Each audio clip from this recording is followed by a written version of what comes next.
ठीक है, तो बहुत इंपॉर्टेंट चीजें की थी हमने लास्ट क्लास में। कॉम्प्लीमेंट ऑफ अ सेट पढ़ा था। कॉम्प्लीमेंट का मतलब क्या बताया था?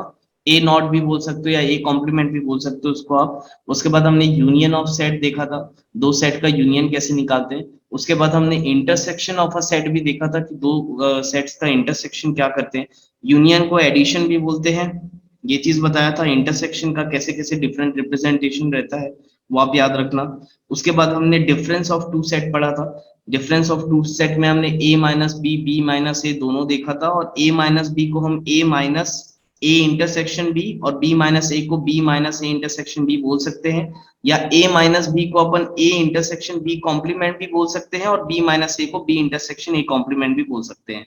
यहां तक बताया था, और लास्ट में मैंने आपको वेन डायग्राम भी बना के बताया था कि a माइनस बी को हम a इंटरसेक्शन b कॉम्प्लीमेंट कैसे बोल सकते हैं। क्लियर है यहाँ तक? कोई doubt? No sir. No sir. Last no sir. Last हमारा बचा था fifth one, that is symmetric difference of two set. Heading डाल लेना, symmetric difference of two set.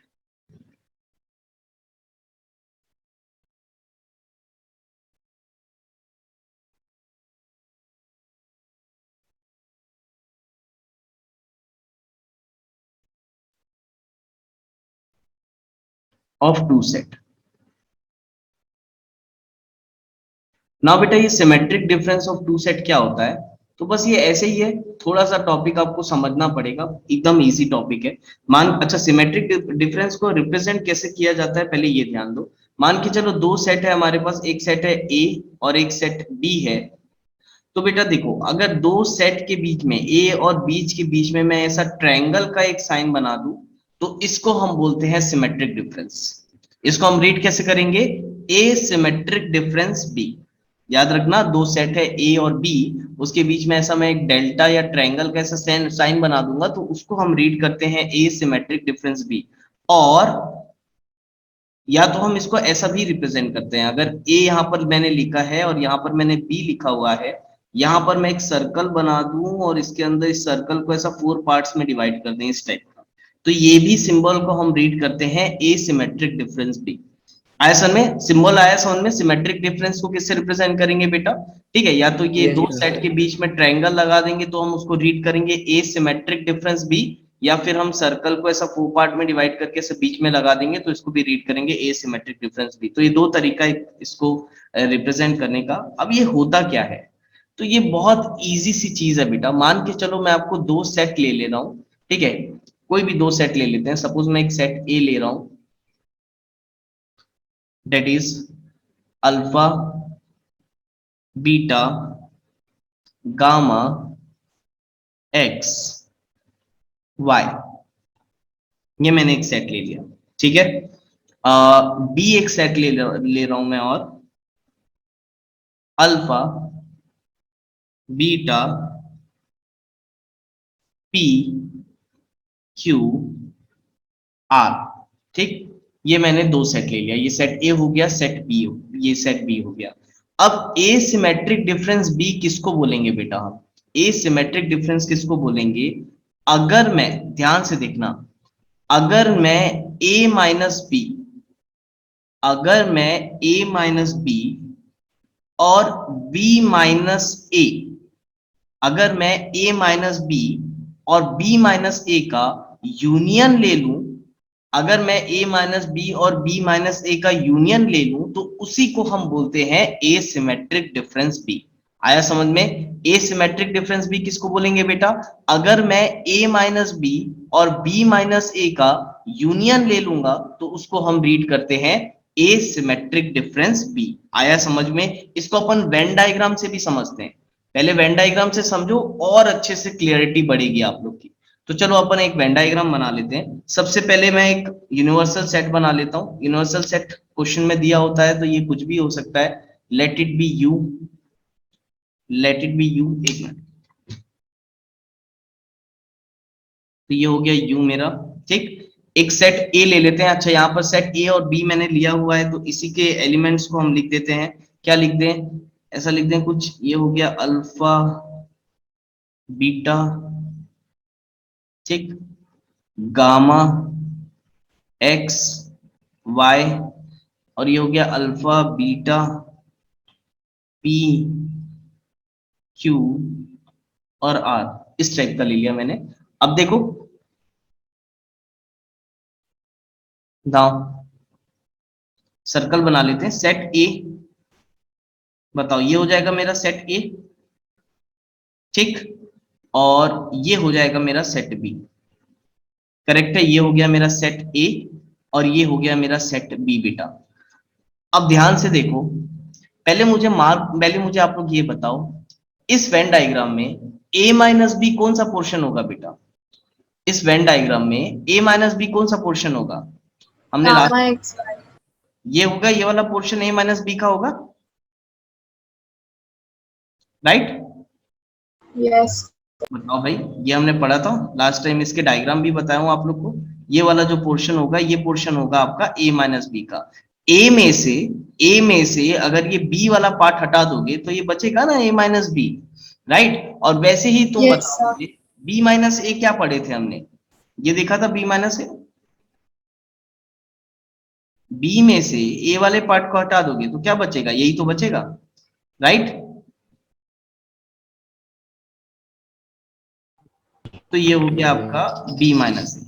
अब देखो बेटा, अगर a माइनस बी और b माइनस ए का यूनियन ले लो, a माइनस बी और b माइनस ए का यूनियन लेना है हमें। अच्छा, यूनियन लेना है का मतलब क्या हुआ? a माइनस बी और b माइनस ए में जितने भी एलिमेंट है, अगर हम उसको एक सेट में लिख दें तो वो कहलाता है आपका एसिमेट्रिक डिफरेंस b। आया समझ में? यानी कि तुम बताओ इसमें एसिमेट्रिक डिफरेंस b क्या हो जाएगा? तो a माइनस बी में कौन कौन से एलिमेंट है? गामा, x और y। और बताओ b माइनस ए में कौन सा एलिमेंट है?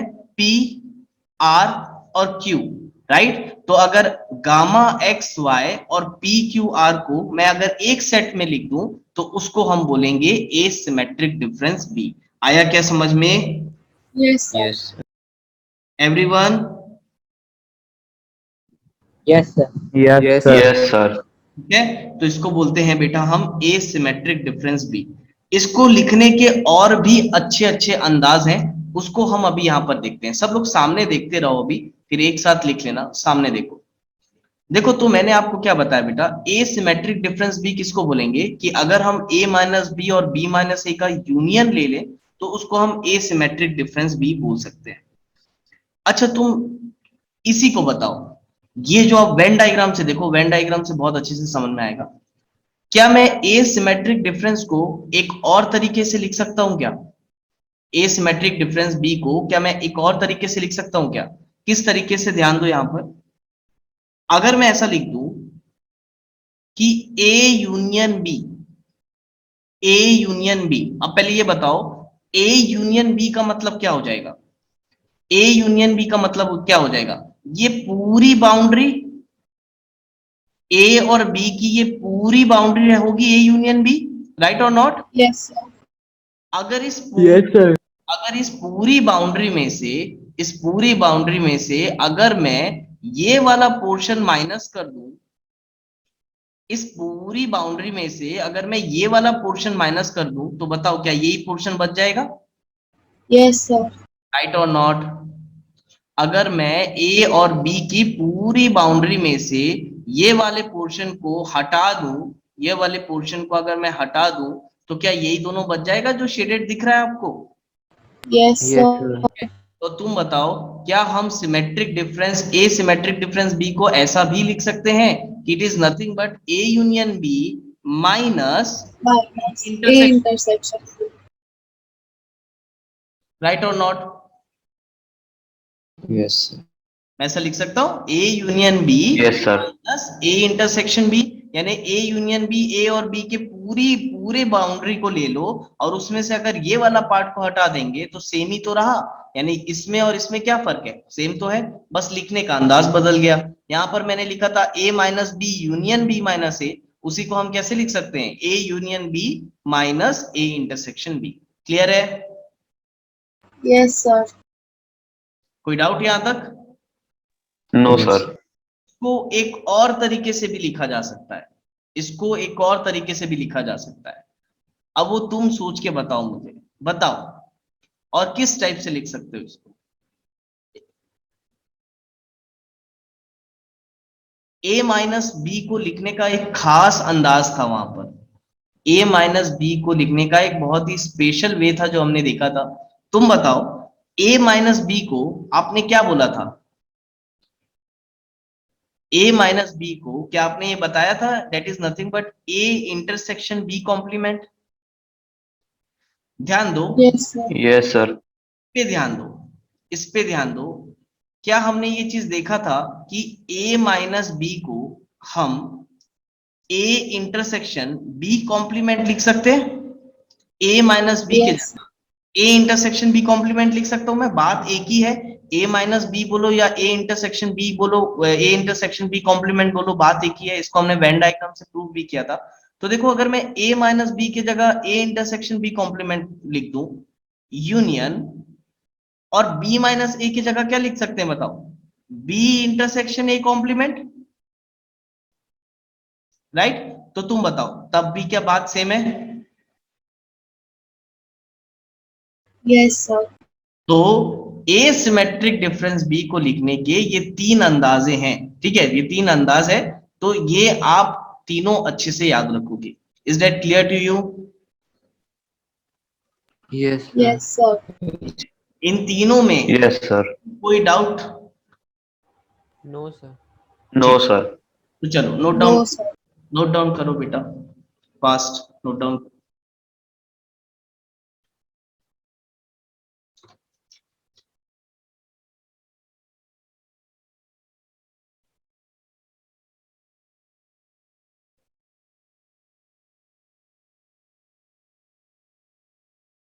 Just a minute.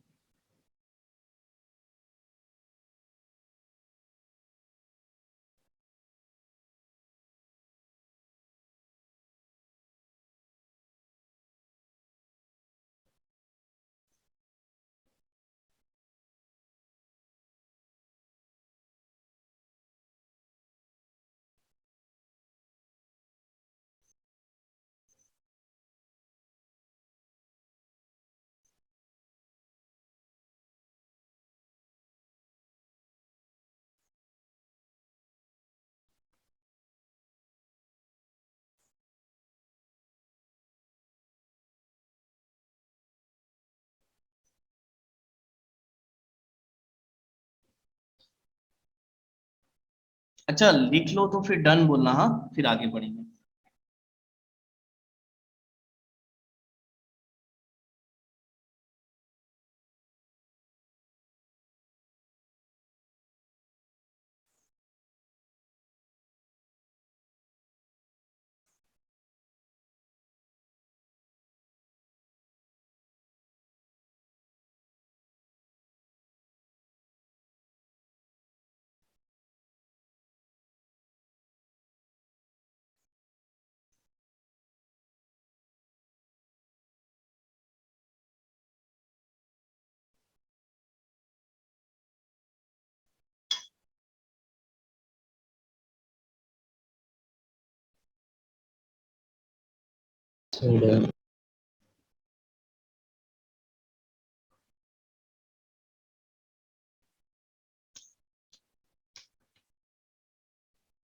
Done, sir. Everyone done? Yes, Yes, sir. sir. Done. Yes, sir. ठीक है, रब कर दूं? Yes. Yes, sir. ठीक है।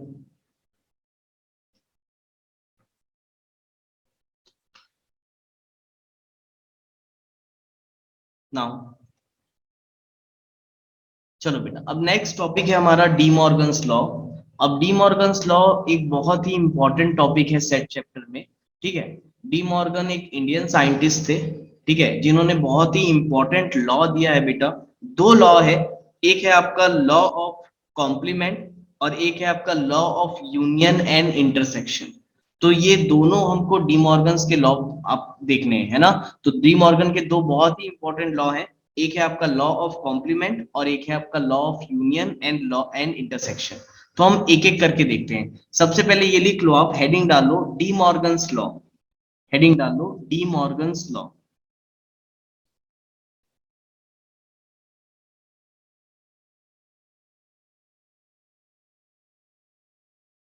D Morgan's law.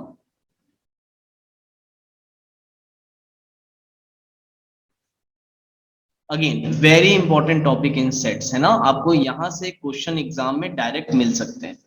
तो डी मॉर्गन्स लॉ, तो दो लॉ हैं बेटा। फर्स्ट लॉ है आपका इसका law of complement, law of complement, और सेकेंड लॉ है आपका इसका law of union, law of union and intersection.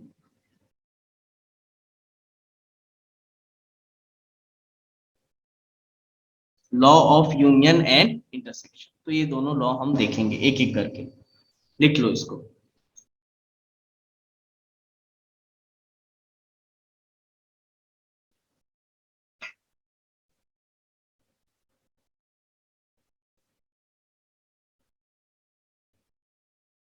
Done. Yes, sir. ठीक है, चलो फर्स्ट लॉ पे आ जाते हैं बेटा। सबसे फर्स्ट लॉ पे आ जाते हैं। पहला है आपका law of complement.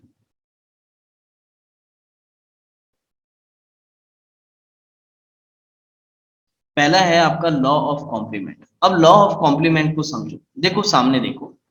Law of complement क्या बोलता है, अगर मान के चलो हमारे पास है A union B, A union B है, और हमें ए यूनियन बी का कॉम्प्लीमेंट निकालना है। हमारे पास ए यूनियन बी है और ए यूनियन बी का कॉम्प्लीमेंट निकालना है। कॉम्प्लीमेंट से आपको याद आ रहा होगा कि आपने कॉम्प्लीमेंट पहले सीखा है, लेकिन कॉम्प्लीमेंट हमने एक सेट का निकालना सीखा है। हमने ए कॉम्प्लीमेंट निकालना सीखा है, बी कॉम्प्लीमेंट निकालना सीखा है, राइट। कोई भी एक सेट का कॉम्प्लीमेंट निकालना हमने इसके पहले सीखा था।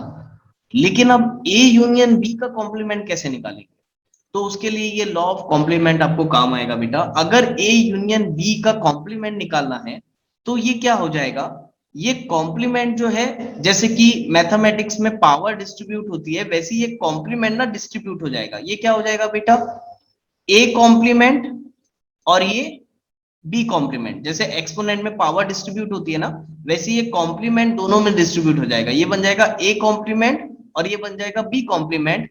और ये जो यूनियन का साइन था बीच में, ये यूनियन का साइन यू चेंज होके क्या बन जाएगा, इंटरसेक्शन एन। आया समझ में? Yes, sir. तो इसको हम बोलते हैं बेटा लॉ ऑफ कॉम्प्लीमेंट। अगर ए यूनियन बी का कॉम्प्लीमेंट आपको निकालना है तो कैसे समझो इसको, कि ये जो कॉम्प्लीमेंट है ये पहले ये दोनों में डिस्ट्रीब्यूट हो जाएगा, it will become A complement and B complement. और ये यूनियन जो है, यूनियन की जगह क्या हो जाएगा, यूनियन चेंज होके क्या हो जाएगा, यूनियन चेंज होके हो जाएगा इंटरसेक्शन। आया समझ में? Yes, sir.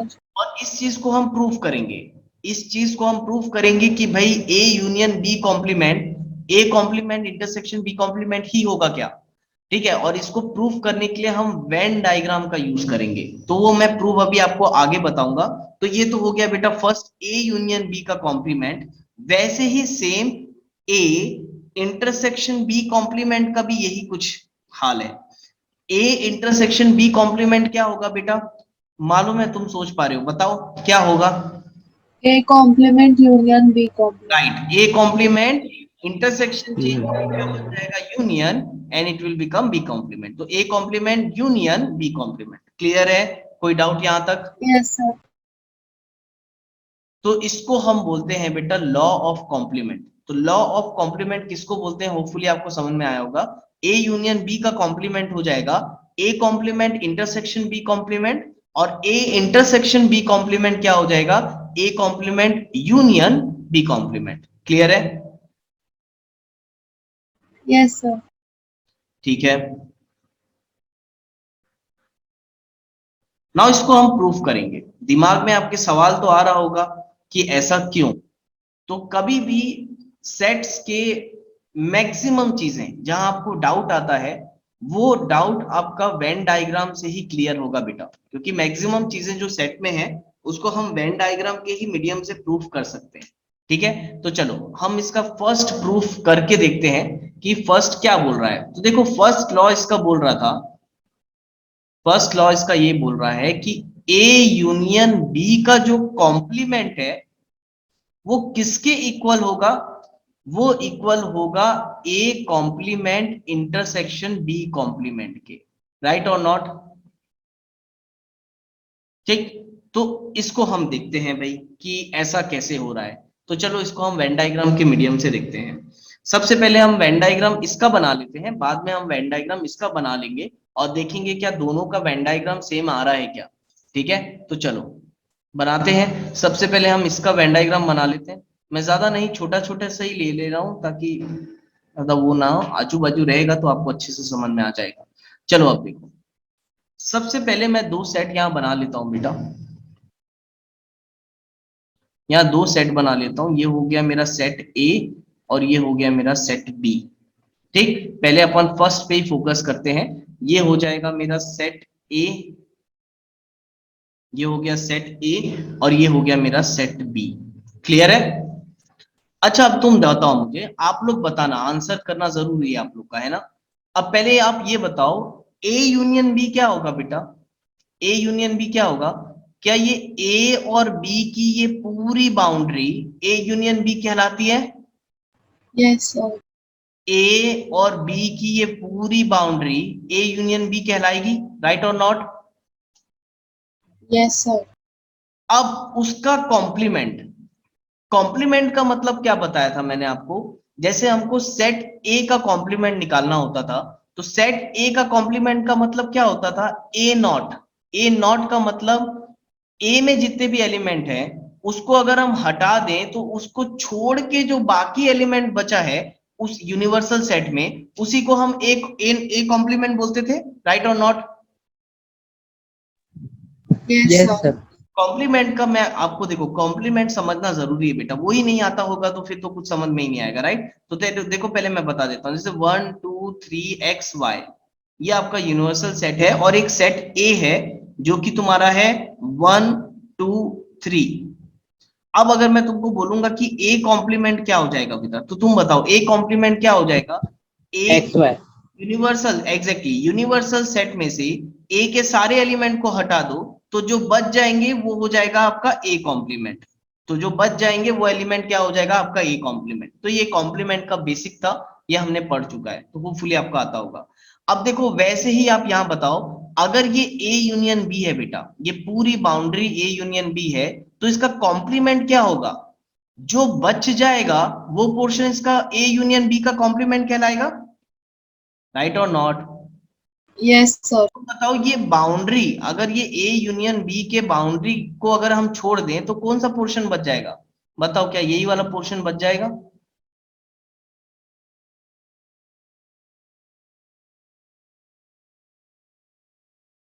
अगर मैं बाउंड्री को हटा दूं यानी मैं उसके बाहर का एरिया देखूं तो वही कहलाएगा A minus A union B complement, right और not. Yes, Yes, sir. sir. बाकियों को आया क्या समझ में? Yes, sir. Yes, sir. अगर मैं ये बाउंड्री को हटा के देखूं तो इस बाउंड्री को यानी इस पूरे रीजन को हटा के देखूं तो क्या बच जाता है बेटा, तो यही तो बच जाता है जहां मैंने डॉट लगाया है, राइट और नॉट। तो ये डॉटेड रीजन ही रहेगा। तो इस डॉटेड रीजन, ये डॉटेड रीजन आपका क्या रिप्रेजेंट कर रहा है बताओ, it is nothing but A union B का कॉम्प्लीमेंट। अगर ये ए यूनियन बी को हटा दें तो कितने क्या पोर्शन बच जाएगा यूनिवर्सल सेट में, तो यही तो बच जाएगा, राइट और नॉट। अगर मैं ए यूनियन बी को हटा के देखूं तो यही पोर्शन तो बचेगा। तो that is nothing but A union B का कॉम्प्लीमेंट। क्लियर है यहां तक? Yes, sir. Yes, sir.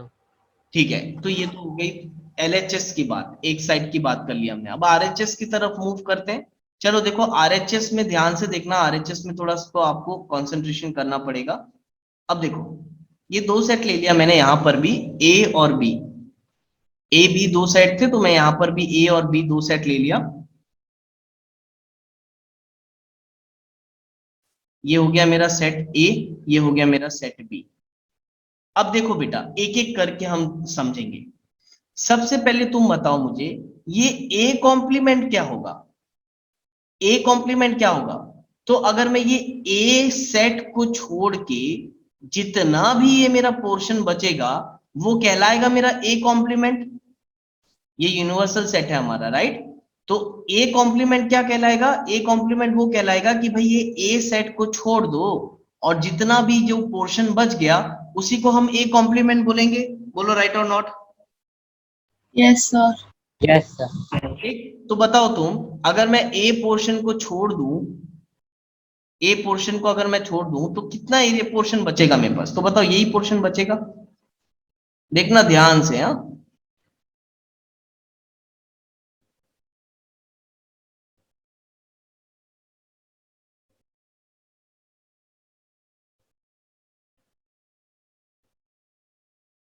बताओ, यही पोर्शन बचेगा।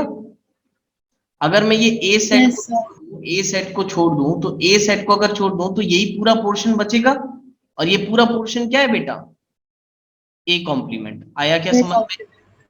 ये पूरा पोर्शन क्या है आपका? A complement. यानी सेट ए को छोड़ के ये पूरा जो मैंने शेड किया है that is nothing but your A complement. Clear है यहां तक? Yes, sir.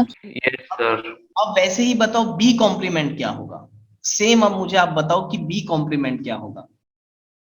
जल्दी से बताओ, चलो बी कॉम्प्लीमेंट क्या होगा? बी सेट सर को, वो बी वाले को छोड़ के बाकी सब जो बचेगा वो हो जाएगा। राइट? तो बी को छोड़ के बताओ बाकी एरिया कौन से बचेंगे? क्या यही बचेगा?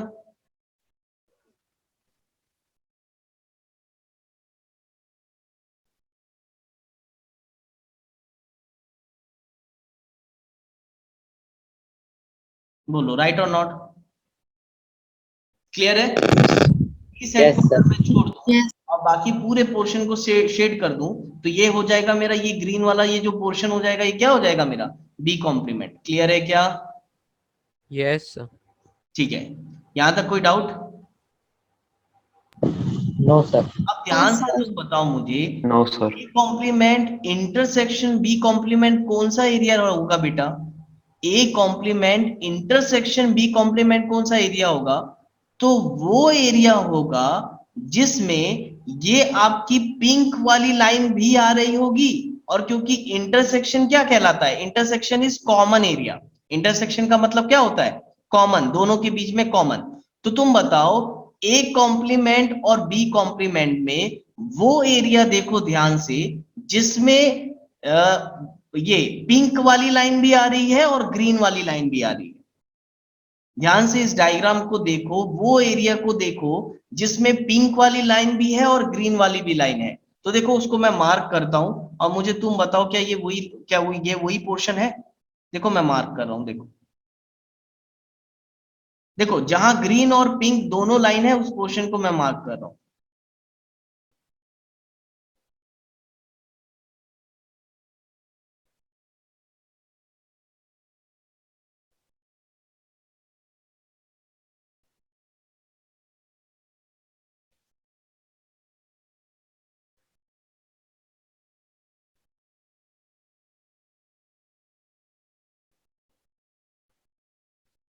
बताओ क्या यही वाला पोर्शन होगा? Yes, sir. ध्यान से देखो, A complement intersection B complement का मतलब क्या हुआ? हमको वो एरिया चाहिए जहां पर ए कॉम्प्लीमेंट और बी कॉम्प्लीमेंट दोनों, यानी ए कॉम्प्लीमेंट के एलिमेंट और बी कॉम्प्लीमेंट के एलिमेंट दोनों के एलिमेंट आना चाहिए। उसी को हम इंटरसेक्शन बोलते हैं। तो अब तुम बताओ, क्या ये जो मैंने डॉटेड से ये जो लाइन ये शो किया है, क्या ये वो एरिया है जहां पर ए कॉम्प्लीमेंट के भी एलिमेंट है और बी कॉम्प्लीमेंट के भी एलिमेंट है? राइट और नॉट? दोनों लाइन आ रही है। Yes, sir. तो अब जरा तुम बताओ, इसका ये जो मेरे ये जो डॉट्स जहां जहां लगाया है मैंने, यहाँ पर ये जो जो मैंने डॉटेड लगाए हैं, इसके डॉट चेक करो और इसके डॉट चेक करो, क्या सेम है? Yes, sir. अरे बताओ भाई, यहाँ पर ये जो तुमने डॉटेड लगाया है और यहाँ पर ये जो कॉमन पार्ट आ रहा है जिसमें मैंने डॉटेड लगाया है, क्या ये दोनों सेम रीजन है? Yes, sir. हो गया proof. Therefore it is nothing but, ये जो रीजन जहां पर मैंने डॉट लगाया बेटा, ये डॉट वाला रीजन क्या रिप्रेजेंट कर रहा है? A complement intersection B complement. आया क्या समझ में? Yes, sir. थोड़ा सा ध्यान देने की जरूरत है। और क्या आएगा समझ में, पहले ये बताओ सबको आया समझ में ये मैंने क्या बताया अभी? Yes sir. Yes sir. इस तरीके से यूनियन बी का कॉम्प्लीमेंट होता है आपका A complement intersection B complement. जैसा मैंने ये फर्स्ट पार्ट प्रूफ किया है, सेम वैसे ही आप कॉपी में सेकेंड पार्ट भी प्रूफ करने का ट्राई करना with the help of Venn diagram. Otherwise question में तो हम इसको डायरेक्ट यूज करेंगे। क्लियर है? Yes, sir. ठीक है, तो चलो नोट डाउन कर लो। और सेकेंड वाला अगर आप करना चाहते हो वेन डायग्राम से प्रूफ, तो उसके लिए स्पेस छोड़ देना। चलो नोट डाउन करो फास्ट। चलो सेकेंड लॉ चालू करते हैं बेटा। सेकेंड लॉ है आपका law of union and intersection. Second लिख लेना, law of union and intersection. Second है आपका law of union and intersection.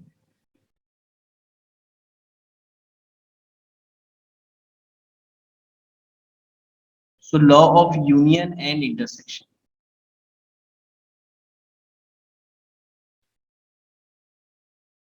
अब देखो law of union and intersection क्या होता है, इसको आप पहले इसको आपको समझना पड़ेगा। देखो जैसे यहां पर लिखा है A union B intersection C, A union B intersection C. अब ये law of union and intersection समझने से पहले ना आपको मैं थोड़ा सा पीछे क्लास में लेके जाता हूं। आपने जूनियर क्लासेस में एक प्रॉपर्टी पढ़ी थी, दैट इज डिस्ट्रीब्यूटिव प्रॉपर्टी। याद है किसी को? जैसे कि बताओ, अगर 2 इंटू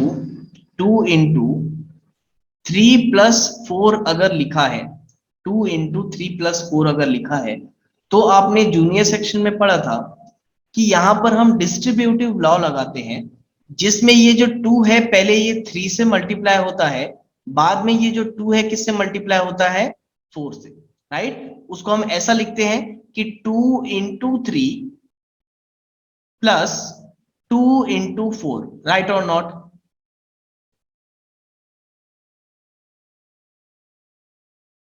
अरे बोलो भाई, सब साइलेंट पड़े हैं। Yes, sir. Yes sir. Yes yes sir. Sir. है ना? तो ये अपने डिस्ट्रीब्यूटिव लॉ पढ़ा है बेटा। मेरे ख्याल से ये डिस्ट्रीब्यूटिव लॉ आपको इंट्रोड्यूस हुआ होगा 7th क्लास में, तो आपने इसको 7th में भी यूज किया है, 8th में भी यूज किया है, 9th में भी किया है, इवन 10th में भी किया है। राइट? तो डिस्ट्रीब्यूटिव लॉ में हम क्या देखते हैं कि अगर ये 2 इसके बाहर मल्टीप्लाई में है, तो ये जो 2 है ये दोनों से मल्टीप्लाई हो जाता है। या तो मैं ये ऐसा बोलूं कि ये 2 × 3 हो जाता है, और फिर ये मल्टीप्लाई प्लस के ऊपर से जंप करके 4 से भी मल्टीप्लाई हो जाता है। राइट? यानी ऐसा बोल सकते हैं, पहले ये 3 से मल्टीप्लाई होगा, फिर ये 2 इंटू है, ये प्लस से जंप करके 4 से मल्टीप्लाई होगा। देखो बीच वाला साइन एज इट इज है, बीच में यहाँ पर प्लस है तो यहाँ पर भी प्लस रहता है। राइट? और ये मल्टीप्लाई है तो ये भी मल्टीप्लाई है और ये भी मल्टीप्लाई है। क्लियर है? तो सेम कुछ यही चीज आपको सेट में भी देखने के लिए मिलती है। अगर आपका एक सेट लिखा हुआ है A union B intersection C, तो होता क्या है बेटा, ये जो ए यूनियन है ये सबसे पहले ये बी के साथ मल्टीप्लाई हो जाएगा, तो ये क्या बन जाएगा? A union B. क्या बन जाएगा? A union B. और उसके बाद ये सी से भी मल्टीप्लाई होके क्या बनाएगा? A union C. जैसे ये 2 पहले 3 के साथ हुआ फिर 4 के साथ हुआ, वैसे ये ए यूनियन पहले बी के साथ बनाया, फिर ये ए यूनियन सी के साथ बनाएगा, A union B, A union C. और बीच वाला जो साइन, जैसे डिस्ट्रीब्यूटिव प्रॉपर्टी में बीच वाला साइन सेम रहता है, वैसे इसमें भी साइन बिल्कुल सेम रहेगा। बीच बताओ ये कौन सा साइन था बी और सी के बीच में? इंटरसेक्शन का। तो यहां आपका साइन लग जाएगा इंटरसेक्शन का। आया समझ में? यानी A union B intersection C क्या हो जाएगा? A union B intersection B A union C. आया समझ में? Yes, sir. ठीक है, A union B intersection A union C. जैसे यहां पर मल्टीप्लाई जो था वो प्लस के ऊपर से कूद करके 4 से मल्टीप्लाई हो गया, वैसे ही सेम ये जो यूनियन है ये पहले बी पे जाएगा और फिर इंटरसेक्शन से जंप करता हुआ सी पे चला जाएगा। तो डेट इज वाई इसको हम बोलते हैं बेटा कि यूनियन इज डिस्ट्रीब्यूटिव, क्या बोलेंगे, union is distributive over intersection. क्या पढ़ेंगे इसको हम, union is distributive over intersection, यानी कि ये जो यूनियन है ये इंटरसेक्शन से ऊपर से कूद के इससे सी पे डिस्ट्रीब्यूट हो जाएगा, यानी ये बन जाएगा A union B intersection A union C. Clear है क्या? Yes, sir. So this is known as a law of union and intersection. अगर आपका A union B intersection C है तो जैसे कि डिस्ट्रीब्यूटिव प्रॉपर्टी में टू डिस्ट्रीब्यूट होता है, वैसे ही सेट में ये यूनियन डिस्ट्रीब्यूट हो जाता है, दोनों में, बी में भी डिस्ट्रीब्यूट हो जाएगा, सी में भी डिस्ट्रीब्यूट हो जाएगा। दैट इज वाई हम इसको यहां पर बोलते हैं कि union is distributive over intersection. इसको हम क्या बोलेंगे कि union is distributive over intersection. Clear है यहां तक? Yes, sir. सेम कुछ ऐसा ही आपको इसमें भी देखने मिलेगा।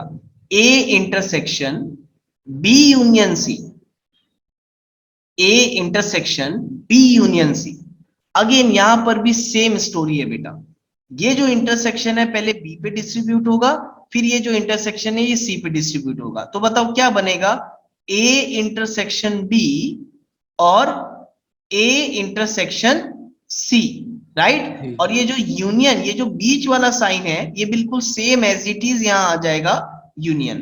तो बताओ A intersection B union C क्या हो जाएगा, A intersection B union A intersection C. आया समझ में? Yes, sir.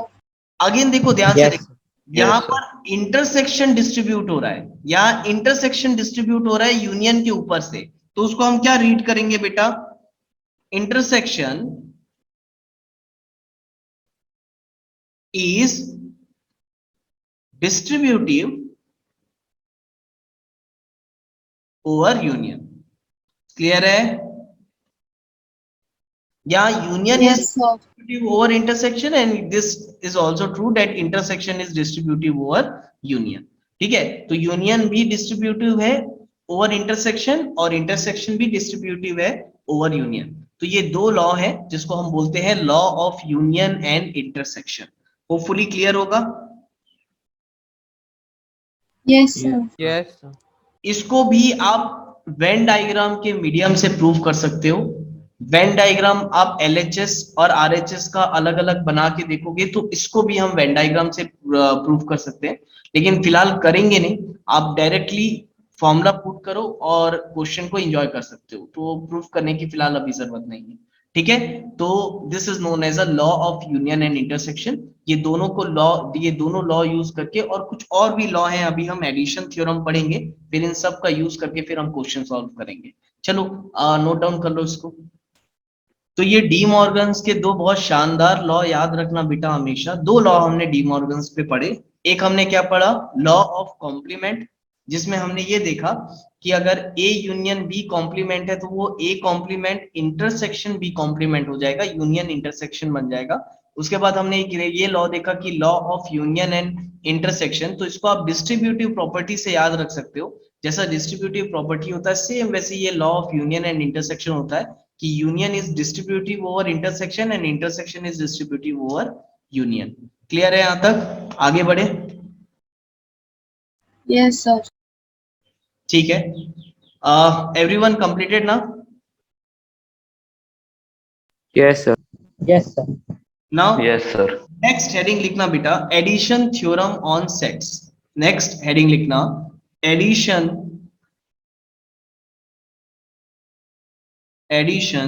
Theorem on sets. Addition theorem on sets. अब ये एडिशन थ्योरम है क्या, तो इसको हमको समझना पड़ेगा। ठीक है, और इसको हम सीधा एक एग्जांपल से समझते हैं। सपोज कर लो आपका एक सेट ए दिया है, सपोज कर लो आपका एक सेट ए दिया है, एक्स वाई पापा। अब मैं अपने मन से ले ले रहा हूं, ठीक है, let it be X Y पापा। और एक सेट बी दिया है आपका पी क्यू पापा, एक सेट दिया है आपका एक्स वाई पापा और एक सेट दिया है आपका पी क्यू पापा। अब देखो, अगर मैं आपसे बोलूं कि ये दोनों सेट को ऐड कर दो, मैं अगर आपसे बोलूं कि ये सेट ए और सेट बी को आप ऐड कर दो। अच्छा, ऐड करने का मतलब हमने क्या समझा था इसके पहले? ऐड करने का मतलब क्या निकालने बोल रहा हूं मैं आप लोग को? Union. Exactly, union. Very good Tanvi, मैंने आपको बताया था यूनियन को हम एडिशन भी बोलते हैं, याद है? अगर आपने जहां यूनियन ऑफ सेट लिखा होगा, देखो वहीं पर मैंने लिखा है और नीचे में एडिशन ऑफ सेट, राइट? दो सेट को ऐड करना है, इसका मतलब हमको दोनों सेट का यूनियन निकालना है। तो बताओ मुझे, A union B, A union B क्या आएगा बेटा? ए यूनियन बी क्या आएगा? तो एक्स वाई पी क्यू पापा, राइट और not? Yes sir. X Y P Q पापा, ये हो गया आपका ए यूनियन बी। अब तुम बताओ मुझे, यहां पर number of elements in A कितने थे? पी। 3। Number of elements in A, set A में कितने एलिमेंट्स थे? 3। वैसे ही number of element in set B कितने हैं? 3। 3। अब देखो, ध्यान से देखो, अच्छा ये भी बता दो पहले, number of elements in set A union B कितने हैं? 5। एलिमेंट्स यूनियन बी कितने हैं? 5। अच्छा तुम ये चीज बताओ, मैथ्स में इसमें 3 एलिमेंट थे और इसमें 3 एलिमेंट थे, तो जब हम दोनों को ऐड कर रहे हैं तो नॉर्मल मैथमेटिक्स के हिसाब से जब 3 + 3 करेंगे तो टोटल कितने एलिमेंट्स होने चाहिए थे? 6 6। एलिमेंट। लेकिन यहां पर हमारे कितने एलिमेंट आ रहे हैं? 5। ऐसा क्यों हो रहा है बेटा? क्योंकि सेट में एक रूल है कि 2 बार एक एलिमेंट को लिखते नहीं है हम, repetition of a element is not allowed, right? Normally maths में अगर आप 3 + 3 करोगे तो वो 6 ही आना चाहिए, लेकिन यहां पर अगर हम दो सेट को ऐड कर रहे हैं जिसमें ये 3 एलिमेंट्स, ये 3 एलिमेंट्स, 6 एलिमेंट आने चाहिए थे, लेकिन कितने आ रहे हैं? 5 एलिमेंट्स। क्यों? क्योंकि दो एलिमेंट को एक बार लिखना, एक ही बार लिखा जाता है, 2 बार नहीं लिख सकते हम, ठीक है? Repetition of elements is not allowed in set. तो अब बताओ, यहां से आपको क्या समझ में आया? कि ये दोनों सेट में एक एलिमेंट कॉमन है, यानी कि तुम बताओ मुझे कि A intersection B, A intersection B क्या है यहां पर? What is A intersection B? आप। पापा, ध्यान से देखो, ए इंटरसेक्शन बी, दोनों ही सेट में जो पापा है वो कॉमन है, यानी कि ए इंटरसेक्शन बी क्या है बेटा आपका? ये कॉमन है, विच इज पापा, राइट? तो अगर मैं ये भी बोलूं आपसे कि number of element in A intersection B कितना है? 1। बोलो। 1। तो हुआ क्या? अब ध्यान से आप लोग देखो, हुआ क्या? हमने जब दो सेट को ऐड किया तो हमको यहां पर 5 एलिमेंट मिल रहे हैं, यानी number of element in A union B जो आ रहा है वो हमारा ये आ रहा है 5। अब ये आ कैसे रहा है? तो ध्यान से देखो बेटा, number of element in A union B ये आया कैसे होगा? तो ये ऐसे ही आया जब हमने सेट ए को ऐड किया, यानी number of element in set A को ऐड किया plus number of element in set B. जब नंबर ऑफ एलिमेंट ए, अगर ए यूनियन बी के हमको नंबर ऑफ एलिमेंट्स चाहिए तो हमने कैसे निकाला कि number of element in set A plus number of element in set B, जो कि 6 हो रहा था और हमारा तो 5 आंसर आ रहा है। तो हुआ क्या बेटा? Number of element in A union B is nothing but equal to number of element in set A plus number of element in set B minus number of elements in A intersection B. आया समझ में? Yes sir. देखो, तुम यहां पर देखो, इसको मैं समझाता हूं। हमारा number of elements in A union B कितना आया था? 5। और ये 5 कैसे बना बेटा? ये 5 कैसे बना? ए में 3 एलिमेंट थे, बी में 3 एलिमेंट थे जो कि 6 एलिमेंट हो रहे थे, तो यहाँ 6 आना चाहिए था, क्यों नहीं आया? क्योंकि एक एलिमेंट रिपीट हो रहा था, यानी कि ए इंटरसेक्शन बी में कितने एलिमेंट थे जो सेम थे? 1 एलिमेंट। तो यहाँ पर हमको इसलिए -1 करना पड़ा, डेट इज वाई तुम्हारा ए यूनियन बी में 5 एलिमेंट आए, 3 + 3 -1। आया समझ में? Yes, sir. अरे बोलो भाई, सब लोग आया समझ में? Yes sir. Yes sir. Yes sir. बेटा देखो, ध्यान से देखो, इसी को हम बोलते हैं एडिशन थ्योरम ऑन सेट। इसी को हम बोलते हैं एडिशन थ्योरम ऑन सेट। अगर हमसे कोई पूछे what is the number of element in A union B, तो आप क्या बताओगे? What is the number of element in A union B, which is nothing but number of element in A plus number of element in B minus number of element in A intersection B. Clear है? Yes, sir. Yes sir. So this is known as a addition theorem and set. Again it is very important, इसको आप लोग को याद रखना है, ठीक है? तो इसको नोट डाउन कर लो। आज के लिए इतना ही करेंगे, इसके आगे नेक्स्ट कल के लेक्चर में कंटिन्यू करूंगा मैं। Thank you class, bye bye बेटा, गुड नाइट।